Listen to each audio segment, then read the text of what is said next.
देखो ये इनका क्वेश्चन है।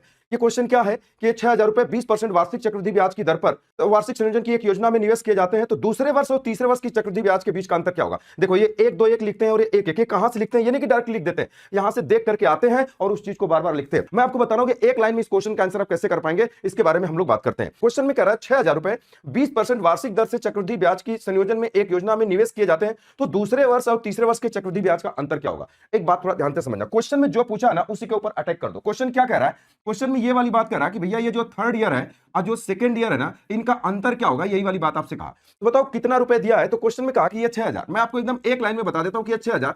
अब ये क्वेश्चन में कह रहा है कि 20%। अच्छा बताओ इस 20% का मतलब क्या होता है, 1/5। अच्छा ब्याज का मतलब बढ़ना होता है, इसका मतलब ये 5 से कितना होगा, 6। दो चीजें होगा, या तो 1/5 या तो 6/5। मैंने आपको पूरा कंप्लीटली बताया है कि अगर ब्याज पूछेगा, देखो ब्याज का अंतर पूछा, अगर ब्याज पूछेगा तो शुरुआत इससे करोगे, अमाउंट पूछेगा तो शुरुआत इससे करोगे। बात समझ गए। तो ब्याज पूछा है तो शुरुआत किससे करोगे, 1/5। बस शुरुआत करना है। ट्रेन के कॉन्सेप्ट से मैंने आपको बताया कि ट्रेन वाली लाइन में जो एक वीडियो मैंने बताया, पीछे जाकर आप देखिएगा, इसको पूरा डिटेल मैंने बताया। और फिर क्या करना है आपको, ये 6/5, ये 6/5 गुणा कितना करना है, 6/5। ये कितनी बार करना है, क्वेश्चन जितने साल का होगा, क्वेश्चन मैक्सिमम कितने तक गया है, 3 साल तक गया, तो ये प्रोसेस 3 बार करना है। अब यहां पर क्वेश्चन में एक बात का और ध्यान देना होता है। किस बात का, यहां क्वेश्चन में कहा कि थर्ड और सेकंड का अंतर बताओ। ध्यान से समझना, इनके बीच में कितने का अंतर है, आप कहोगे 1।